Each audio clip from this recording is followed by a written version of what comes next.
Thanks for joining us. I'm David Rose. We kick off the spotlight with an exclusive, a strange twist in a crime caught on camera, a sadistic stabbing on a bus ride from hell. This all went down at the Mount Baker Transit Center in Seattle. And what's different about this attack is that detectives aren't searching for the suspect. They know who he is. They need your help to find the victim who left a trail of blood behind. Ain't some goddamn mind.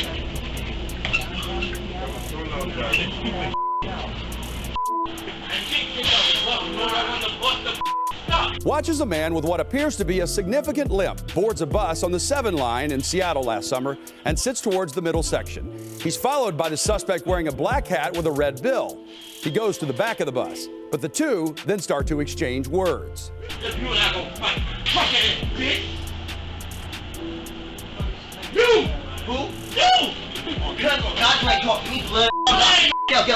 At one point, the suspect appears to be reaching for something under his jacket. He retreats. Over the back door! Over the back door! What's up with blood? Come here, bitch ass. Come here. What the hell? What's up? But then he comes back and punches the victim. Then he exits the bus through the back door.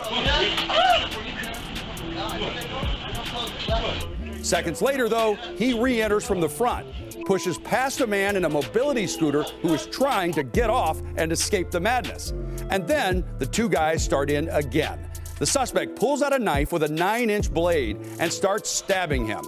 Detectives say this victim showed some skill at defending himself, taking the cuts to his arm rather than his vital organs. Oh, God! Oh, God! He's stabbing him! He's stabbing him! Passengers scramble for safety.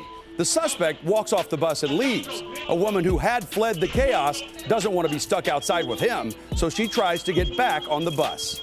What did you get off for? Because he was acting like a gun. Am I supposed to stay there?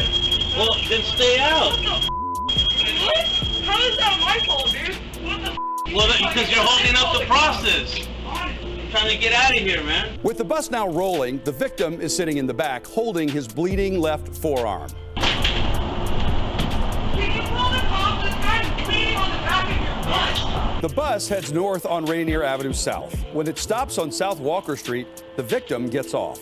Detectives say they have identified the suspect as 28-year-old Elijah Pearson. He is in the King County Jail.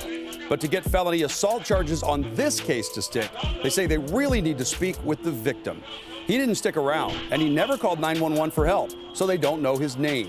Detectives say they even asked the state crime lab to test his blood against the CODIS database, but the request was denied due to privacy concerns. We want him to know that we want to bring him the justice that he so much deserves, but we're going to need his help to do that. So we're asking any persons, please take a look at these photos, and if you can help identify this subject, please contact us. This violent attack is eerily reminiscent of another stabbing on a King County Metro bus in SeaTac early Thanksgiving morning in 2020. Detectives are still trying to identify this suspect in the Nike shoes with the pink logos. He stabbed the victim multiple times, severing an artery. That bus rider is only alive because deputies stopped the bleeding with a tourniquet. 2 vicious attacks on the bus caught on camera. King County Sheriff's Office and our detectives, we want to make Metro the safest system we can.